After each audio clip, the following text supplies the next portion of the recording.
Good morning everyone, welcome back to my channel be with Sneha. আবার আমি হাজির হয়েছি নতুন ব্লগ নিয়ে। এবার যাচ্ছি হায়দ্রাবাদে, যাচ্ছি অনেক দিন পর। তো তাই ভাবলাম একটু তোমাদের সাথে প্রথম থেকেই ব্লগটা শেয়ার করি। সো দেখতেই পাচ্ছ প্রচণ্ড জ্যাম, আর ভালো লাগছে না, বোরিং লাগে, জ্যাম দেখলেই একটা বোরিং লাগে। যাই হোক, জ্যামটা কাটিয়ে আবার চলেছি আমরা এয়ারপোর্টের দিকে। সো দেখতে দেখতে বেশ ভালো লাগছিল, অনেক দিন পর আমি যাচ্ছি হায়দ্রাবাদে। আর আমাকে দেখে বুঝতেই পারছো মনে মনে লাড্ডুও ফুটছিল। সে যাই হোক, এবার যাচ্ছি, প্রত্যেকটা জিনিসই তোমাদের সাথে শেয়ার করব, চেষ্টা করব। জানি না তোমাদের আমার ব্লগ কেমন লাগছে। আর কিছুক্ষণ পরেই পৌঁছে যাব এয়ারপোর্ট। সো আমি পৌঁছে গেলাম এয়ারপোর্টে। তো তাই ভাবলাম এয়ারপোর্ট থেকেই ছোটো ছোটো ক্লিপ নেওয়া শুরু করি। সো যাই হোক, আমার সব কিছু করা হয়ে গেছে, সিকিউরিটি চেক করা হয়ে গেছে, সব কিছু ডান। সো এবার ওয়েট কখন আমি হায়দ্রাবাদ যাব, তাই বসে বসে একটু পাগলামি করছিলামই বটে। সো আমার বিজনেস ক্লাসে ছিল। সো আমি প্রথম টাইম বিজনেস ক্লাসে যাচ্ছি। সো আমার ভীষণ মজা লাগছিল, তাই ভাবলাম তোমাদের সাথেও শেয়ার করি নিজের ছোট ছোট অনুভূতিগুলো। আমার বন্ধুদের সাথে আমার শেয়ার করতে যে বেশ ভালো লাগে। তো যাই হোক, চললাম আমি কলকাতা ছেড়ে হায়দ্রাবাদের দিকে। বেশ এক্সাইটমেন্ট ছিল মনে মনে। দেখো কি সুন্দর লাগছে, আমার তো ভীষণ ভালো লাগছিল।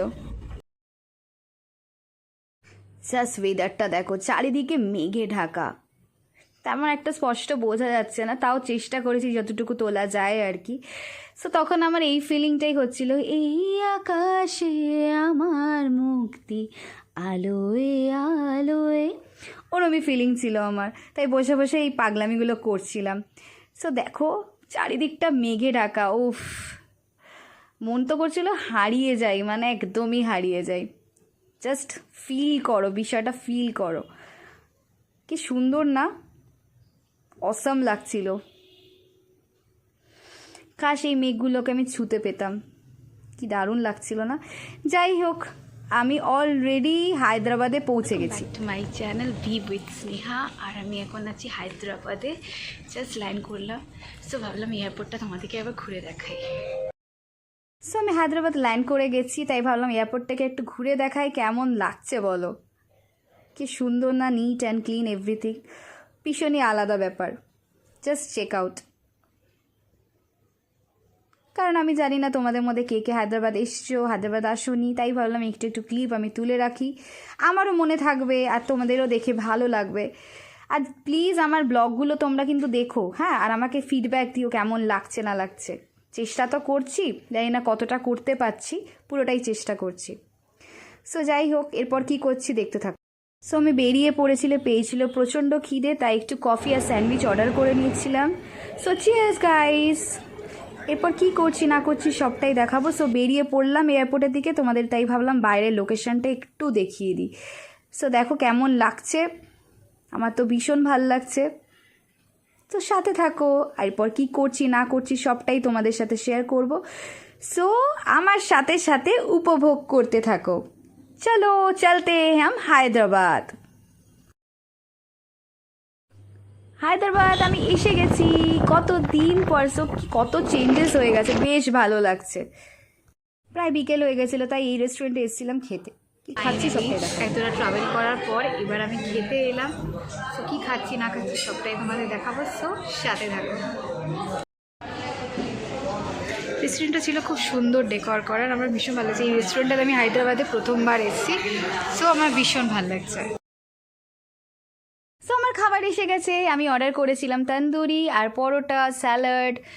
ও সো আমি, আর আমার তো ভীষণই ভালো লাগে, কারণ আমার তন্দুরি ভীষণ পছন্দের খাবার। আর এই ভিডিওটা যখন আমি এডিট করছিলাম আমার পাচ্ছিল প্রচণ্ড পরিমাণের খিদে, বিকজ আমার ফেভারিট ফুড। আমি জানি না তোমরা কারা কারা ভালোবাসো, কমেন্ট করে জানিও। সো আমি হোটেল পৌঁছে গেছি, হোটেল আনমোল। আর তাই ভাবলাম বাইরেটা তোমাদেরকে দেখাই, এই হোটেলেই বরাবর আসি আমি থাকি। সো দেখে নাও হোটেলটা, তোমাদেরকে একবার দেখিয়ে নিই। সো আমার সাথে চলতে থাকো। হোটেলে ছোট ছোট ক্লিপ শেয়ার করলাম। পেছনটা ছিল রিসেপশন, আর এখানে বসা যায় ওয়েট করার জন্য। সো আমি হোটেলের রুমে পৌঁছে গেছি, হোটেল আনমোল। দেখো এটা আমার বেড, ওখানে বসতে পারো, টিভি রয়েছে, এখানে জিনিসপত্র রাখতে পারবে। এটা ছিল ফার্নিচার, আর ছিল হচ্ছে তোমার মিরর, পেছনে ছিল ওয়াশরুম, ছোটোখাটো। এটা বাইরের ভিউটা অল টোটাল ম্যানেজ করে নেওয়া যাবে, তোমাদের আশা করছি ভালো লাগবে। সেখানে বসতে পারবে। এখন আমি বেরোলাম, ডিনার করতে যাব আর একটু ঘুরে দেখবো। সো আমার সাথে থাকো, কী কী করছি না করছি সবটাই তোমাদের সাথে শেয়ার করবো। সো সাথে থাকো। আমি এখন ডিনারে যাচ্ছি, কোথায় ডিনার করছি না করছি সবটাই বলবো। সো সাথে থাকো, সঙ্গে থাকো আর ফলো করতে থাকো। এই রেস্টুরেন্টটা ছিল ভীষণ পপুলার, দেখতেই পাচ্ছ কতটা লাইন পড়ে। সো আমরাও কিছুক্ষণ ওয়েট করেছিলাম, তারপরে সরাসরি চলে গেছিলাম খেতে হায়দ্রাবাদে। ও গড,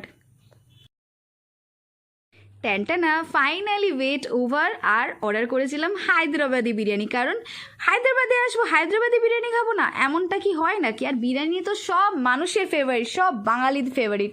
আমার তো ভীষণ পছন্দের একটা ডিশ। সো আমরা সবাই মিলে বসে পড়েছিলাম খেতে। সো দেখতেই পাচ্ছ খাবারটা সার্ভ করে দিচ্ছিল, আর কতক্ষণে ভাবছিলাম মুখে ঠুসবো খাবারটা, কারণ আফটার অল বিরিয়ানি। আর তো দেখে এখন ভিডিও এডিট করছি আর ভাবছি সেই হায়দ্রাবাদে বিরিয়ানি খেয়েছিলাম। ও যে কী ভালো লাগে না বিরিয়ানি খেতে। আমার বিরিয়ানি কিন্তু মিস করতে পারি না। আমি জানি না কার কার বিরিয়ানি ভাল লাগে, আমার তো ভীষণ ভাল লাগে। এখানে বিরিয়ানির সাথে দেয় আনলিমিটেড স্যালাড, দেখতেই পাচ্ছ রায়তা, এটা ছিল ডাবল মিঠা। ও ওয়ান অফ মাই ফেভারিট মিঠা। তোমরা কি খেয়েছো যারা যারা হায়দ্রাবাদ ট্রাভেল করেছো? সো আমি তো বললাম আমি হায়দ্রাবাদে পৌঁছে গেছি, আমি ডিনার করলাম, টুকটাক ঘুরলাম।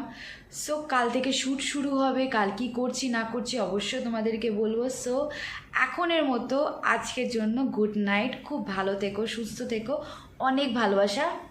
কালকে আবার মর্নিং থেকে আমি ব্লগটা শুরু করবো। সো সাথে থেকো।